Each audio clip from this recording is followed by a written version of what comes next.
Hello, welcome to Ollie's Garage. Today I'm going to be replacing the timing belt on my 2003 VW ALH TDI. This procedure is going to be the same for all 1999 to 2003 VWs with the ALH TDI engine. The specification to change a timing belt in this VW is every 80,000 miles, but with some updated rollers and belts you can actually extend that interval to 100,000 miles. However, if you plan to update your car to the 100,000 mile interval, I would highly recommend you also replace the water pump, all rollers, the Serpentine belt tensioner, as well as the clutch alternator pulley. And I'll be doing all of that in today's video. Stay tuned. The first thing that we're going to need is a timing belt kit. So here I've got a brand new timing belt, and I've got my tensioner and my 3 rollers, as well as the associated bolts for this repair.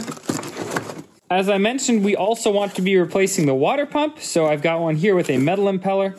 The metal impeller is generally recommended over the plastic because there's always a chance that if this were plastic, that it strips out in here. So the metal impeller is highly recommended, especially if you're going to a 100,000 mile change interval. Since I'm also replacing the Serpentine belt, I got this Serpentine belt tensioner as well. This shock generally tends to go bad after, 80, 100,000 miles. Mine is definitely leaking, so we've got a whole new tensioner there.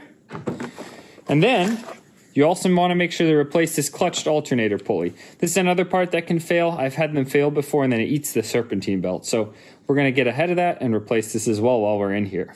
Tools-wise, there are definitely a few tools that are really essential to do this repair successfully. The first one right here is this cam sprocket puller. So this thing is just super nice, made for the ALH cam sprocket, and it pulls it off. Additionally, we will need a camshaft locking tool. We've got this aluminum one right here. Injection pump locking tool, and this one right here is to hold the camshaft sprocket as we torque and untorque the bolt. Finally, since I'm replacing that clutched alternator pulley, I need one of these little tools right here with a Torx and then another spline tool right here so that we can remove the clutched alternator pulley. And always, I'll make sure to have part numbers and links to all of these items in the description below so you can also update your car to the 100,000 mile change interval. For this repair, you will need to raise the vehicle up so we can remove the right side wheel. And here I've just got it underneath these factory jacking points. There's some little holes right here, but that's the best place to lift it up. If you have some mechanic that jacks up your car, this was prior to my time, they jacked it up but not the right spot. The only spot along the pinch wheel that you can jack up is this reinforced area. If you don't do that, you damage it, so make sure you don't do that. We need to get to the timing belt, which lives underneath this cover. This cover can be taken off and slid out, but to make that easier, since we're going to be spending a lot of time working in and on the side here, we need to get out this motor mount. We are going to start by removing our diesel filter. I'm going to take the whole thing out. I actually have a new one to put in as well. These hoses. We're going to also remove this coolant tank, drain the coolant, and take all this hose out. Let's go. These hose clamps, some people complain about them. They're fantastic, especially when you get a good set of hose clamp pliers. So I have these Knipex here. I'll make sure to put a link and a part number in the description below as well. These lock and you can adjust them.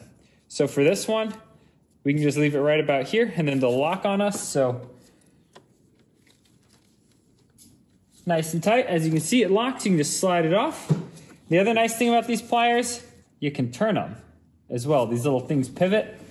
We can put our first clamp right there. Let's get the second one off. Second clamp can go right there. We can now twist this hose. There we go. It's coming off nicely. I'm just going to shove a paper towel in here. Some people don't like it because they can disappear in the hose. That's why I just don't shove it all the way in there. We'll also put a paper towel in our intake. Now it's time to remove these fuel lines. I like to use just a little bit of silicone to make them slip really easily. If you have some silicone spray, that also works. I just ran out, so we're just going to cover them with a little bit of some dielectric silicone grease. Some diesel fuel is going to come out when you loosen these clamps, so make sure you have a paper towel handy. We don't want to get it everywhere. Twist this clamp around, get some of that silicone grease everywhere. All right.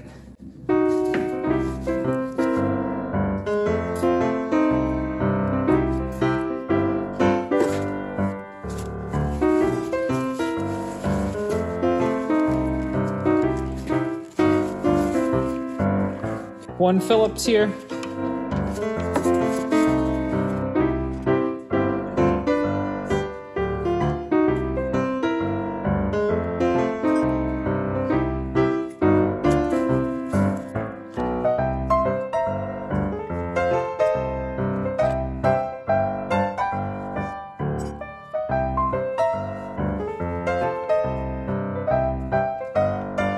Some people don't take them off, but it just frees it up. And we want to make sure that no dirt comes in here. So I'm putting some paper towels over those. To remove this intake hose, there is still one more hose clamp right down there. To get that off, you really need a set of hose clamp pliers that are flexible. I'll show you what I mean, and we'll get that off. These are these flexible pliers. I'll make sure to put a link below. You can buy cheap ones at the auto parts store, but these are a really good one that I got off of the internet, and I'll make sure to link them, okay? The clamp is loose. Now let's just rotate this on out. Got to remove this little wire right here.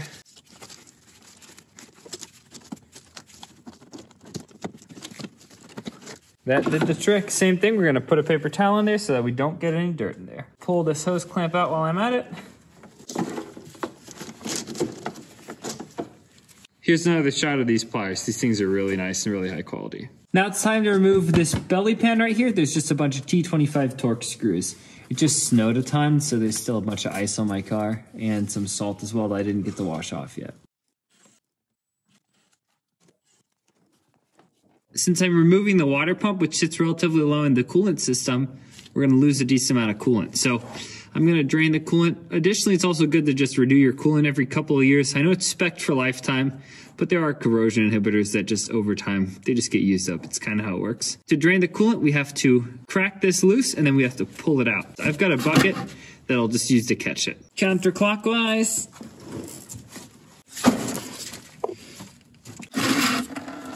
With the coolant drained, I also removed the cap. It makes it flow out a little bit quicker.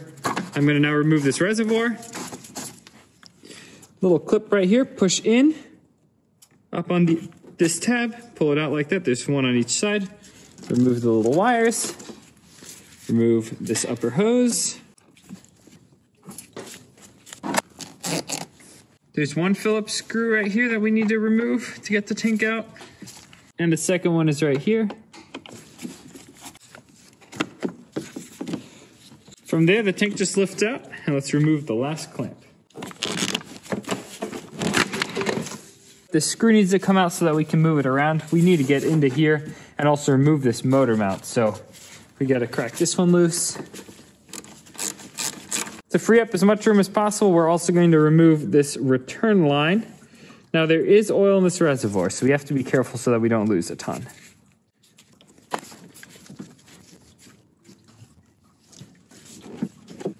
Let's remove this timing belt cover. There are 3 of these clips around here. There is also one way down here. And then the hardest one is right behind this little shock on the tensioner. Remove those and then just carefully up and out. The next thing I have to do is remove this plastic. I'm already missing one of the little clamps up there, that's why it's loose. So make sure to replace that as well. The reason is because right behind here's where that harmonic balancer is that we need to remove. That's also where our bolt is, where we're gonna slowly turn over the engine on the crank. To remove this plastic, we're gonna remove that bolt and then one down there. That's about all we need. Right down here's another T25. My plastic piece here was really broken, so I just used some aluminum and pop rivets. And it's been this way for about 6 years now, so the repair worked pretty well. Eventually I'm gonna replace it. I don't have one right now. Time for this clamp right here. If you don't wanna destroy it when you take it off, you can just carefully pry it with the screwdriver. You might destroy it, we'll see. This one's a lot easier to get to because you can get to it with a screwdriver.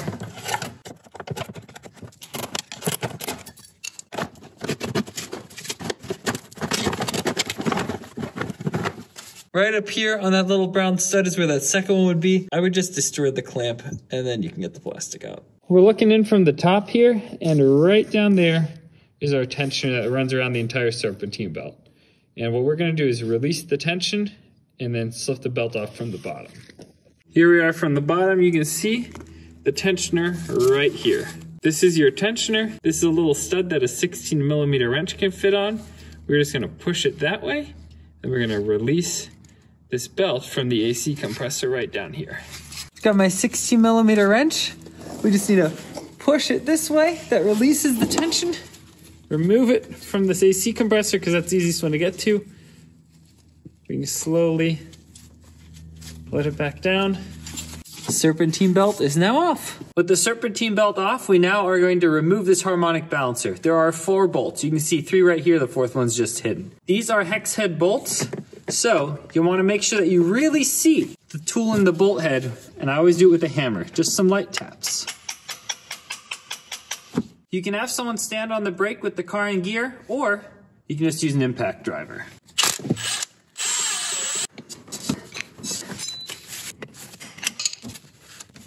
We don't want to throw this thing on the ground, so carefully remove it. Quick note, there's 2 types of harmonic balancers that were used on these cars. This is the skinny style right here that was used on the 2003s. They require a smaller bolt. Here's a picture of the earlier style, and you can tell the difference just by looking at it. So if you ever buy a timing belt kit, now you know which bolts you need. This mount bolts right to the block right here, and we can't get this timing belt off unless we remove the mount. For that, you need to either jack up the engine from the bottom, or the preferred way is to get one of these little engine hoistings that you can use just in your engine bay. So I've got some cardboard right here. I always put it on the side so that I don't completely scratch up my paint. I have this bolt on this chain, and I'm just going to hook it in right here. This is the engine mount on this side, and then over there there's a hole as well. And we're just going to start putting some light tension on it. If you look carefully, this mount right here is now starting to come up. So we're just going to get it a little higher. All right, right there, that is good. Now with the engine already slightly jacked up, we're going to remove the valve cover. I like to get this red thing in place first, because then all the dust that I generate isn't falling into my open valve cover. We're going to start by removing this vacuum pump. It's held on by a 13mm here, and also one in the back. Remove this vacuum hose from right here, and we're also going to remove it from back here. And there's one more spot that it's held on right down here. All right. To get that bolt off, we need to remove this little clip, which normally you just pry back on the back side of it. That releases this little tab, but mine broke in the process. This is a little brittle. I think it's because it was living in this oil from this leaking vacuum pump gasket. So we're still gonna just remove that one. Get your 10mm. Now you can remove this 10mm bolt right here. We have to remove this 10mm nut as well to get this little bracket off. Now with the bracket off, we can finally remove the 13mm nut that actually holds this vacuum pump in. Again, this is the one here, and then the one on that back side where you also just remove the 10mm.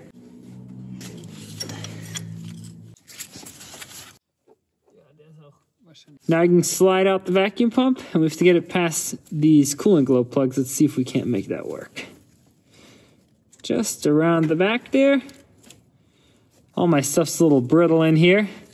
You can just kind of flip this upside down, and then we'll just put a paper towel over it. As a note, I did take off my air hose right here. You don't need to do that. That was just so I could get to some filming back here.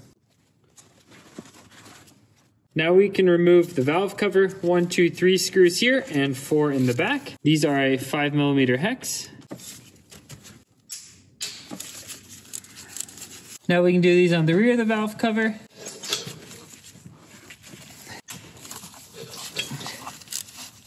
Everyone always says this one's hard to get to. Just get one of these little wobble extensions and it works really easily. We can remove this hose clamp so we can also get this breather off. Now we can get the valve cover off. I already kind of cracked it loose getting that off. If this grommet is old and crusty, you can replace it. It's really easy. Also made a video of that. I can link it as well. Now we remove this valve cover. Don't want to get any dirt into the engine.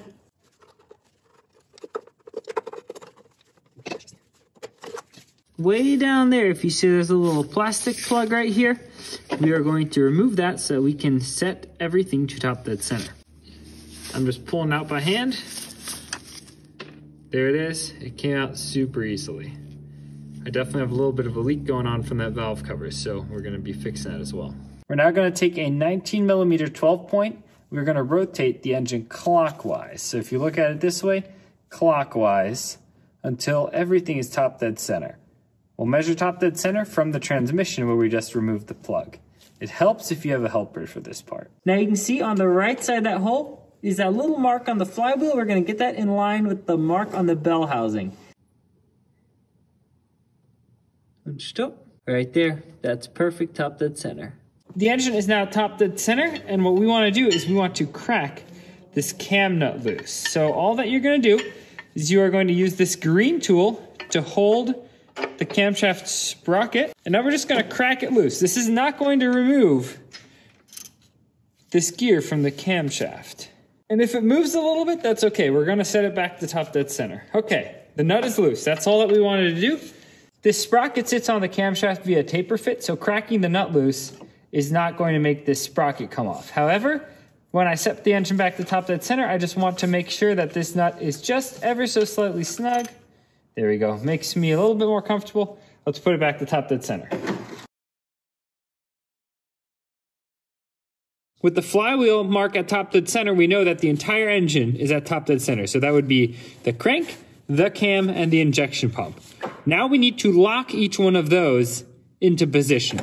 We're going to start with the cam. To do that, we have this little tool here. There's a couple different renditions of this tool. You'll want to get one that fits nice and tight though. Otherwise, you have to put feeler gauges under each side, which is okay too if you have to do that. But this one's a fancy one. Again, I'll link it, but you just put these screws in right here. Put the other one in back here.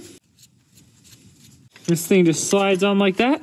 And now you should just be able to slide it right in, but it's not quite going, which is kind of funny because the last person that did the timing belt on this car was the VW dealer. I'm not going to worry about getting this tool in quite yet because when I pull that cam pulley off, you'll see that in a second. Then I'll just adjust it and get this in. But the crank is still top dead center. The cam is really close. Let's now lock the injection pump. Here we have the diesel injection pump, and there is a little spot right there that you can lock the injection pump at top dead center. As you can see right in there, there's a hole, and we need to put a little pin in there to lock that thing at top dead center. So let's do that now. You have to be careful. Make sure that you actually get the pin in the hole. If you don't get the pin in the hole, if you get a little before or after, the car will not start. But as you can see, that's very definitely a hole for the pin. This is that pin that I'm talking about, and let's slide that in. I had to turn the engine forward and backward just a little bit to get the pin in, but the injection pump is now locked. We have the motor mount here. It is now time to remove it. So the thing is, make sure that your engine is lifted up. And as I said, I have that red thing that you can't see right now, but the engine is definitely lifted up right now. I saw the motor mount raise as well. So we know we're good there. Let's get started by removing it. This little black piece right here is a little guide piece for this to get it close. So there are two 13mm screws there that we can remove. There it is. We can get to these right here.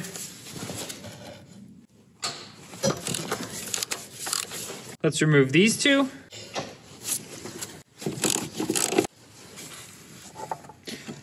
We can remove it. That was the portion that mounts to the frame. Now we have to remove this portion right here, which mounts to the engine. So there's one bolt right in here, and there's one bolt right down there. It's a 16mm. This bolt is not a stretch bolt. Raising the engine a little bit with a deep well is the best way to get this back one out. And if we come right down here, you can see that bolt right there. That's actually the third one for that engine mount. So I just lowered the engine a little bit, and now we'll take that one out. I'm just using a simple wrench for that. Looking from the top here, you can see the mount is now loose. This mount, it's kind of a feature, but you're not gonna really be able to get this thing out without removing the engine or, do some crazy stuff. It's kind of tucked back in here. So we're just gonna leave this thing loose, and we're just gonna slip the timing belt around the mount itself. Let's drive on. Let's remove this lower timing belt cover with some bolts down underneath. I got rid of this intercooler hose just so we can see a little bit better, but there's these little 10mm nuts right here. There's one more screw right up there that we need to pull out as well. All right, pull that one out. There's a couple of clips back there that are holding it in. Let's pull it out. Now we just gotta play around with that engine mount. Let's now release the tension on our timing belt.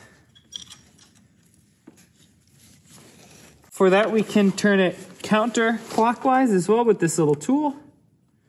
It just goes in these two holes. There we go. We have the tension from our timing belt released. The injection pump is locked. Crank is almost at top dead center, and now we still have to lock the cam. So let's lock the cam. First, let's loosen this bolt right here that we ever so slightly tightened. All right, nice and loose. We don't want more than just a little bit of play in that washer right there. Next, you can grab this tool right here. This is the cam sprocket puller. And it's got these 3 cutouts, so you just slide it onto your sprocket. Make sure those cutouts are nicely engaged. Then just slowly start tightening down the center bolt. Grab a 19mm socket and tighten it down just a little bit. Boom. Right there, that released it. Remove your tool, loosen this bolt, and now, as you can see, it can spin freely. Now let's pull off this timing belt. We can make it a little easier by removing this roller. We're going to be replacing it anyways.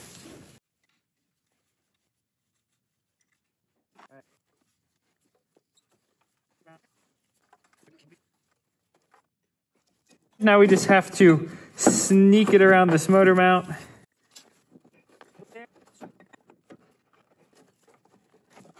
Old belt is now out. This whole procedure is not difficult, it's just a little fiddly. I have to get this cam plate now locked in. I know I have to turn the cam backwards just a little bit, so we're gonna tighten this bolt just till it barely starts to move. Okay, now let's try to slowly spin it backwards. And we'll slide this plate in simultaneously. There it is. Now it is nice and solid. Good, now we can loosen this bolt again. We barely tightened it, there we go. Get our puller back, crack it loose again. Still spins freely. That is just how we want it. 2 more old parts to remove, so it's gonna be this roller and this roller right here.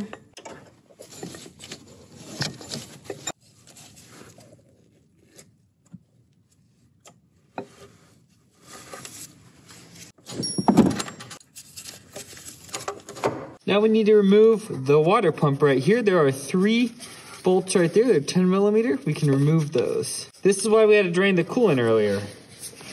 Otherwise, you'd have a bunch of coolant coming out from here.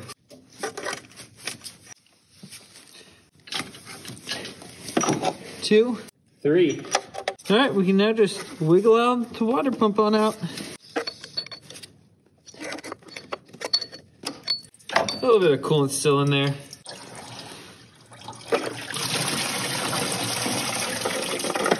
The coolant isn't good forever. Just because VW spec'd it as being good forever doesn't mean it's good forever. So I'm using this as a convenient time to also change my coolant. The last timing belt was done at a dealership. As you can see, all the VW Audi parts there. Plastic impeller, I mean, it was fine, but people like to put the metal in. This pump still felt great. Really, all of the different pulleys and idlers still felt great, except for this roller right here. This is not bad, but sounds a little dry, so I'm definitely glad I did this belt. And I also hit the 80,000 miles, so definitely good to do. It's time to put the valve cover back on. I can still leave this in here because that's just where the vacuum pump goes. I want to get this covered up as quick as possible. I don't want a bunch of dirt to fall into it. So we've got our valve cover. Normally, you put a tiny dab of RTV there, and there, kind of in where those little holes are. I'm not going to do that today. Reason being, I'm actually going to be replacing this gasket here in another video later. So I'm just going to be pulling off this valve cover again and doing the gasket. This valve cover is already leaking everywhere, so it needs a new gasket. You actually can't just buy the gasket normally, but manufacturers now just produce the gasket, so you kind of scrape it out.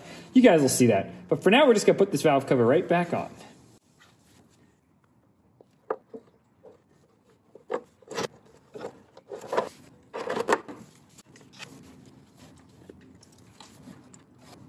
Torque these bolts to 7 foot-pounds. If you look down there, that's where the water pump goes, where all the coolant is. So we can get the new one and install it. I've got the water pump right here. This black O-ring is what seals it. So what I like to do is just put a little dab of some dielectric silicone grease on there. It makes the O-ring slide in a little bit easier, and then you decrease the risk of tearing that O-ring. Because if you tear that O-ring, well, then you've got a leaking coolant system at the water pump, which means you have to take the water pump out. By taking off the timing belt again, we're going to avoid that. So here we go. We've got the water pump. Now we can slide it on in. If you can remember the orientation from earlier, this little tab kind of goes over here at the 9 o'clock position if you're looking head on at it. All right. That slid in beautifully. Now we just got to put a couple of bolts in. Here we've got our water pump bolts. I always like to put just a dab of blue Loctite on here as well. Just makes me sleep a little bit better at night. Torque these water pump bolts to 11 foot-pounds. If you didn't replace your seal and already get this oil free, make sure to get it super oil free. And if you did replace it, I'm again gonna wipe over it and make sure that it is really oil free. Same thing with the gear for the camshaft. Also, we wanna make sure that this surface in here is super clean and oil free. This mating surface needs to be super clean and oil free because the only thing that holds this cam wheel from not slipping is friction. So if you have a bunch of dirt in here, like I've got this dust, we want that out. But if you have a bunch of dirt in here or a bunch of oil in here, then it'll slip. And if it slips, well, you're gonna have to get some serious work done. Slide that on and then put the bolt in. Also, if you drop this wheel in the process of changing the timing belt, definitely replace it as well. Just barely hand tight. We still want this to be able to spin. We can now start putting some of these rollers back on. I always use just a dab of thread locker. It doesn't call for it necessarily in the manual, but I do. It makes me sleep better at night. I've done a couple of these timing belts now at this point, and I've never regretted using it. 15 foot-pounds. This roller right here with the little stud there goes all the way down here. Don't forget your washer and your nut. A little bit of thread locker as well. This one also goes to 15 foot-pounds. Same thing with the large roller, just a little bit of thread locker. That one goes right down here.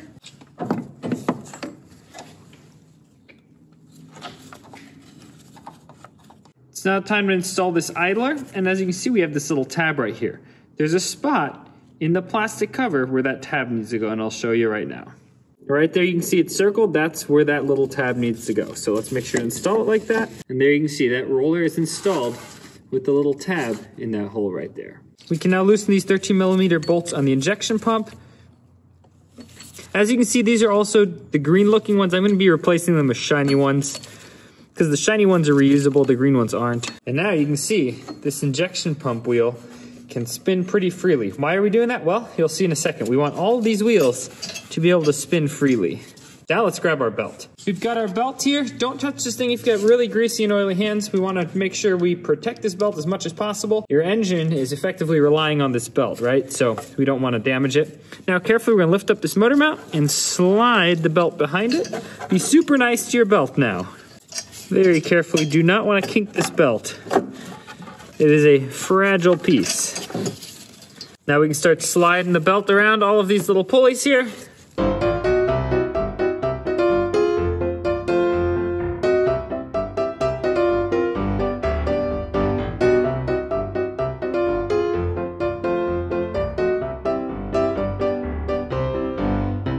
I ended up taking this roller out again. That makes it easier. I kind of forgot about that, not gonna lie. And now I've got the tensioner on. I just got to slide this little thing into the correct slot back here. And I put the longer of my 3 motor mount bolts into this one. That's where the longer one goes. All right, let's get this back in place. Let's double check everything one more time. The tensioner is in its little hole right there. So that's good. So now let's put the nut on and we'll start tensioning the tensioner. I'm gonna use just a dab of Loctite again. We need to grab our tensioning tool. I have this. You can also just use a little Allen key. Put it in here in these 2 holes. All right, watch this.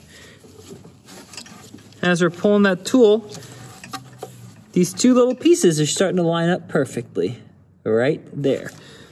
And now we can torque our nut down. Just nice and snug. Then we'll get out the torque wrench. You can see right there that little piece that sticks up and that little groove are perfectly in line with each other. The timing belt is now tensioned. 15 foot-pounds. The genius behind this entire design is that the crank really didn't move in this entire process. The crank stays in the same place, and then these wheels can spin as we're putting the tension in it. So now we have our cam perfectly set, our injection pump perfectly set, and our crank didn't move. We'll double check that here in a second. But that allows us to tension this belt and nothing's spinning on us. So that is key.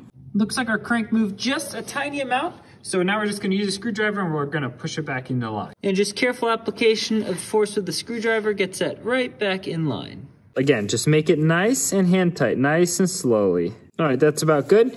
You really don't wanna put a ton of pressure on this because now if you spin the cam, the only thing stopping it is that cam lock. So we just wanna get it snug so that taper fit is starting to work, and that is good there.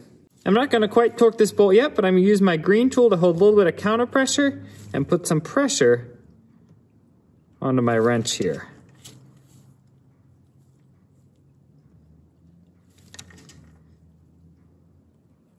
All right. We can snug up these injection pump bolts a little bit now as well. Now we can remove the things that are holding this at top dead center. So this injection pump thing, these sometimes get a little tight. Gotta wiggle it out. There we go. Time to remove this thing holding the camshaft in. And we're just gonna slide it out like that for now.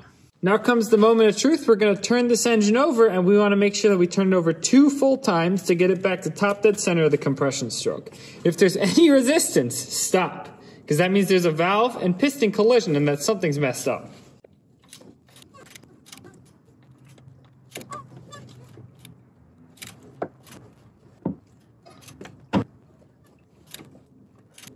No issue spinning it over twice by hand. Looks like I didn't get anything messed up there, at least with the cam and the crank. But the true test, of course, is always when we start the vehicle. It's now time to torque this cam bolt right here. So again, we're gonna attach this green thing, and then we're gonna torque it. The torque spec for this bolt is 33 foot-pounds. However, this caused a little bit of debate amongst people in the TDI community. Some people say, oh, 33, that's the right one. Others suggest maybe something a little bit more like 45. The 45 mainly comes from someone who's a big engine builder for these, and he says that's what he uses when he does a bunch of heads. So I'm gonna go to 45 today. Now you know what the factory spec is of 33, and my personal choice of 45 that's backed up with some other people as well, but that's what I'm tuning it to today. You can make your own decision. I'm now gonna change out these green bolts with the newer style silver ones. The green bolts are one-time use, whereas these silver ones are reusable. 18 foot-pounds. We can now get these metal dust shields in place again. Let's get one of these screws in. And the second one. While we're at it, we might as well get this motor mount in place as well. And the torque spec for all of these is going to be 10 Newton meters or 7 foot-pounds. You can see right there, you have these alternating teeth in, out, in, out. They need to go over that metal piece. And it's a very similar design right over here. So let's slide that cover in. And we'll put our last screw in right down here into the water pump. This screw right here, as you can see, I put some thread locker on it. Make sure you definitely put some of the blue stuff on these. Now we can reach around the motor mount, get this in place. Put this timing belt cover on because I'm about to do some work with the Serpentine belt and I don't want to get any dirt in it or have any tools fall down in there. These tabs, again, go on the outside. There's a clamp down here. That's right by that motor mount that you can't see, and there's one also right here that you need to get to. And then if there's, of course, the 3 on top.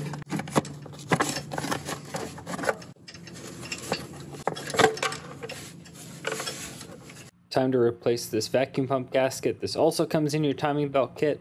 Just very carefully pry it out. We don't want to damage any of the aluminum, then it won't seal anymore. We have our new one here. Just put that back in place. Make sure to clean the sealing surface also on the head. Just real quick, just wipe it off. Make sure there's nothing going on there. Okay, now slide that vacuum pump in place.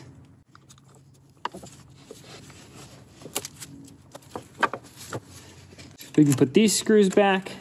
That one goes here, and these 2 kind of double-ended ones go on the bottom and on the back side. Torque these vacuum pump bolts to 15 foot-pounds.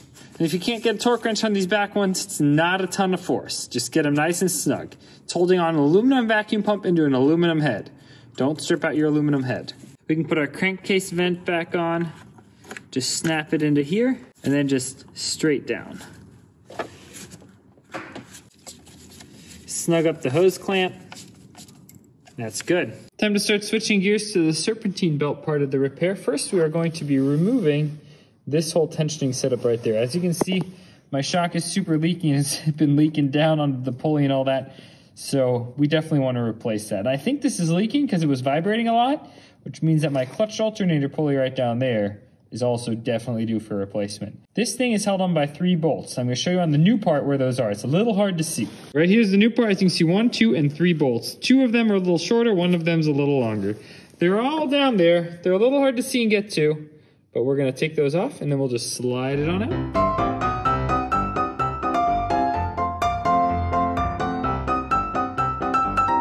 it is. This thing was definitely due for replacement. Some people just replace the idler and just replace the shock. But the thing is, if this shock is this blown, I'm assuming it was vibrating a ton, which means the spring in here got an extra big workout. So we're just putting a new unit in. It's not that expensive. It's gonna last for, another, this thing is 220,000 miles. The next one, I'm just gonna do it again in 100,000 miles, but hey, $100 for 100,000 miles, that's not bad at all. To replace the clutch alternator pulley, the easiest way is just to pull the alternator. If we're gonna pull the alternator, we wanna make sure to disconnect power from the car. So we're just gonna remove this negative lead here. Always just pull the negative, that's the safest way to do it. Place it somewhere where it won't come in contact again, just like that, and we put this thing aside. There are a couple of ways you can remove the alternator. The first way is by dropping the AC compressor that's beneath the alternator, removing this fan, and then just pulling out from the bottom. The other way is to remove this entire front bumper cover and then loosen the core support, pull it out a little bit. It's also not too complicated, but I'm just gonna pull out this radiator fan and then drop the alternator that way. To remove this radiator fan, one bolt right here, it's a T30 Torx. There's one down there and one down there as well. We're gonna remove those first. The fan is out of the way, and I'm just kind of got it dangling by that wire a little bit down there. There's not a ton of tension on it, so it's okay. Now we have to remove some of the electrics from the alternator. So first we need to remove this plug, then we have to remove the bolt right there. That's the main power wire from the alternator, and that connects that little shiny clip down there. All of this stuff is just a little bit hard to show on camera. I'm gonna do my best, but just bear with me here. Let's start with this clip right here. So the way these work is when you lift this tab up, it pivots up a piece of plastic. So what we're gonna do is just lift it up like that, and then just carefully pull it with our hand, and then it slides up. Again, you just push back with something on this little tab, and then you pull the clip off. There you go. We can set that aside. Next, we're gonna remove this little plastic cap right here. Now we can use a 13mm to remove that nut. Okay. The cable is off. Let's get to that clamp down there. We're gonna do that from the bottom. Now underneath the vehicle, it's time to remove this AC compressor. Same thing with this little clip. We're gonna push it in a little bit, then push inward on this tab, and then slide it off. There we go. Now we have to remove the compressor. We're just gonna let it hang down. So there's a bolt right up here, and then there's also a bolt right on the back side right there. We just need to take those out.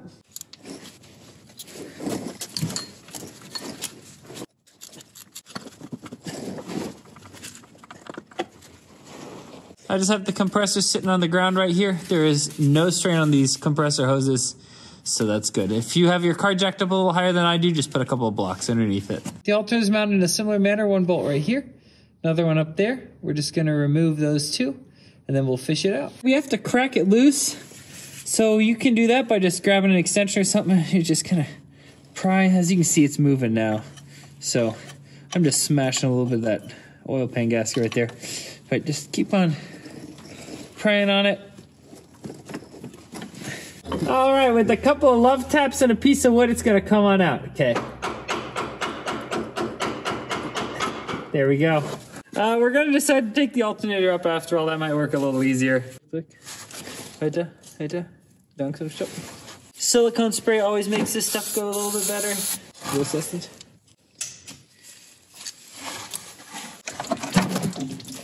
All right. Let's get to this one down here.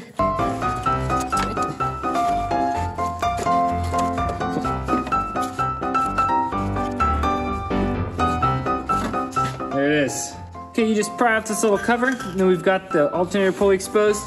Just a normal thread. So this way tightens it, so when the engine's running, it's always tightening it, and then the freewheel goes the opposite direction.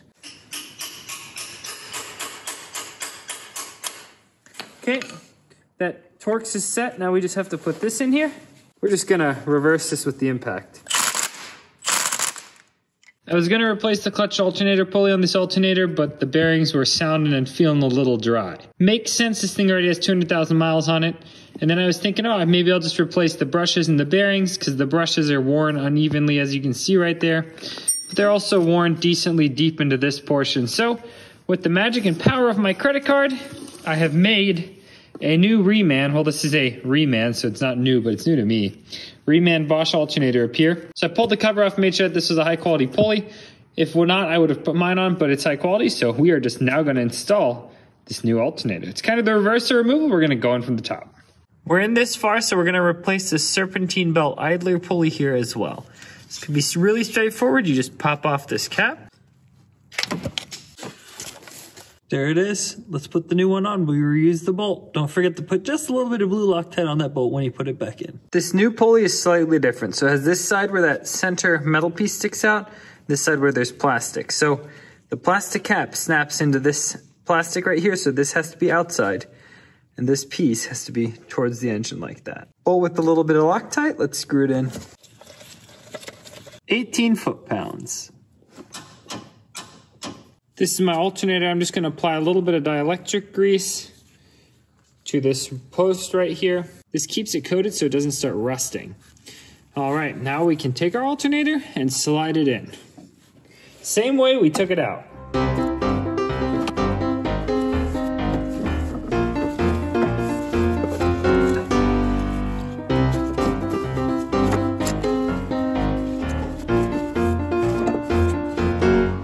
Let's put the bolts back in. I have just a little bit of blue Loctite on that bolt again. Slide it on in. There it is. Torque these to 18 foot-pounds. With the alternator now installed, let's put this charging wire back. That slides around there. We can plug in our connector now. Now we can put on this little nut just to hold the bracket on, make it hand tight. Just snug, it's just holding that wire on. My new alternator came with this wavy washer to keep tension on it, so we'll put that on first. We'll put our nut on.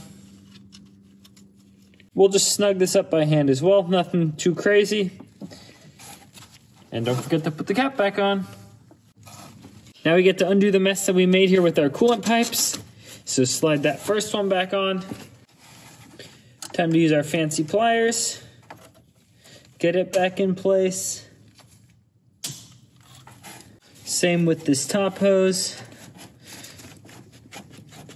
Slide it back on. If you're in this deep and you're ready to remove this hose, you could also just replace the thermostat, but I did that about 40,000 miles ago on this car, so I'm just not replacing it this time around. Time to put the AC compressor back up.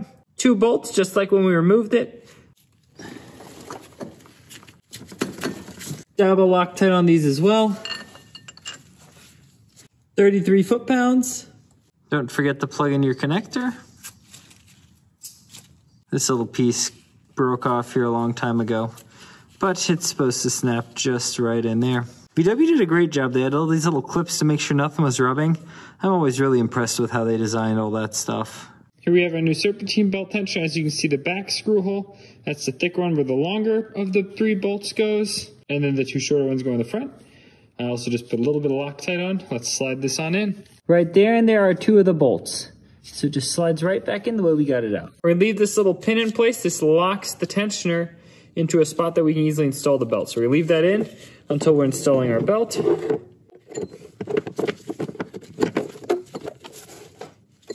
There it is in place.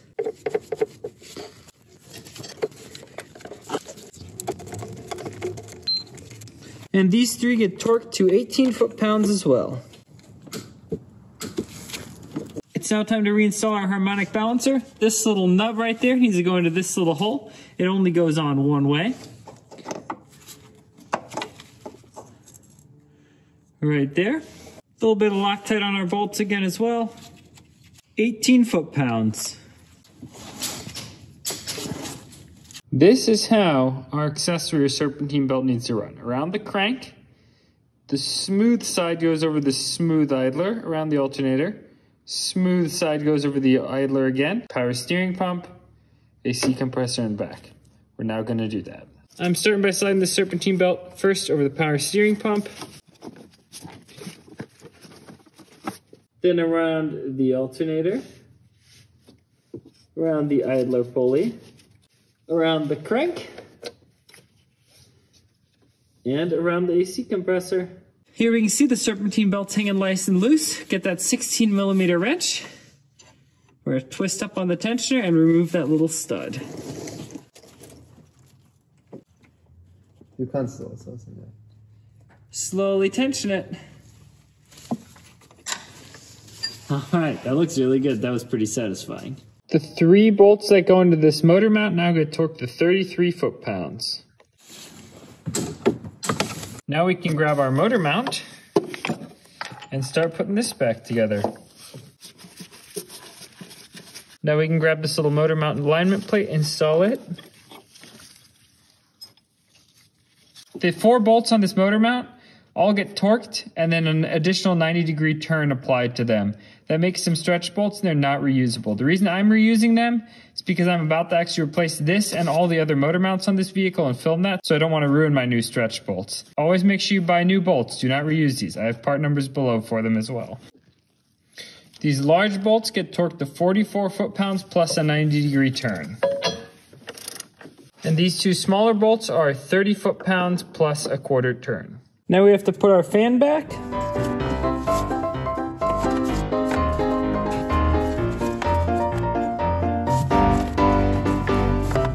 Just make sure you put it's a little hard to see, but the wire goes straight down towards the bottom.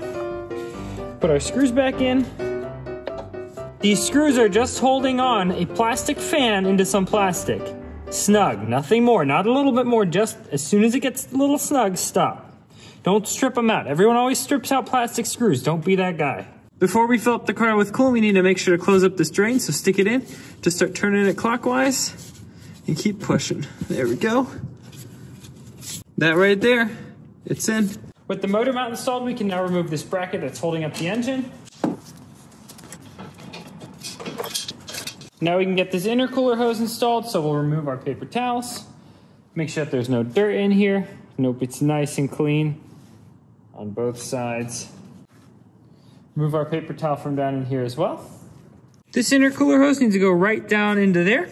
I have my hose clamp already pre-tensioned. We are going to stick the hose clamp down first.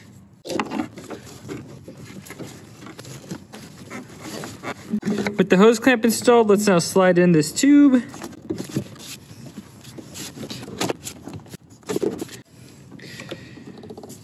Put the hose clamp back in place. Hose clamp is in the right spot. Let's release the tension. We can now focus our efforts up here. Same thing, making sure there's no dirt in here, just a little bit of oily residue. That is expected. Slide on our hose. Slide on the second spot. Move this power steering reservoir a little bit out of the way. Let's slide it together. Boom. Move the hose clamps.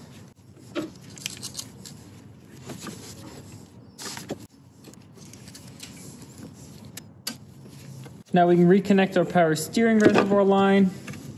A little bit of fluid leaked out. For me, that's okay. I just bought some new stuff to put in anyways. With this reservoir in place, right down here is where the screw goes. Just snug. We can put our coolant reservoir back in place.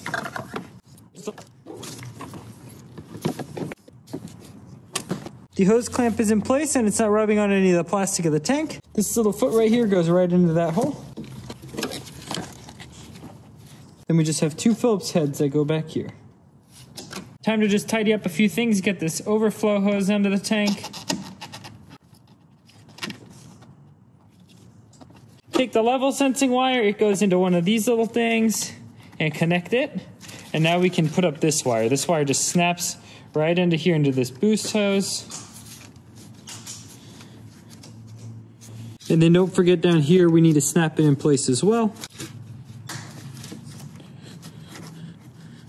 Let's connect the fuel system again. I've got a new diesel filter here. Always make sure you fill them. I just have a lot of the red stuff sitting around at home, so that's good enough to fill a filter with. We can get this first hose connected. Carefully slide these back on. A little bit of silicone always makes everything slide easier. Now we're going to replace these 2 O-rings on this little temperature valve right here. Be very careful that you don't gouge your plastic when you're doing this. If you gouge the plastic, they'll never seal again. The purple one first. one followed by the black one. Let's wipe it all down really nicely. Hit it with just a tiny amount of silicone.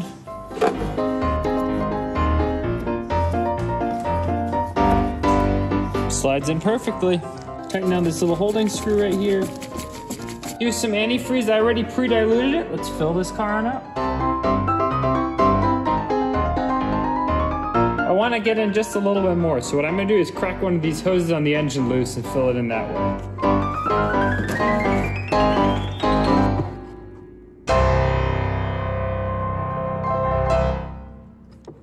Filling up this side of the hose filled up the radiator, and now I've got this little hose piece right here, and we're going to fill up the engine with coolant. Since a lot of this power steering fluid drained out in the process of doing this repair, it's time to refill it. For this, I'm using the CHF 202. You can also use the CHF 11S. I just have this one because it actually came in a day quicker, so let's fill it on up. It's a little above the full mark on the dipstick, but that's okay. It'll go down as soon as the pump turns on. Last thing I'm going to do is turn it over by hand a few times, make sure nothing's binding.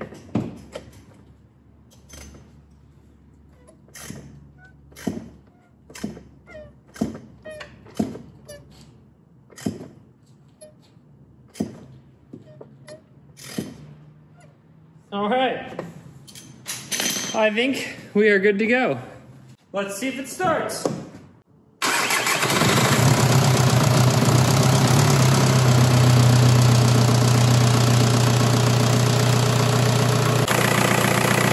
Perfect.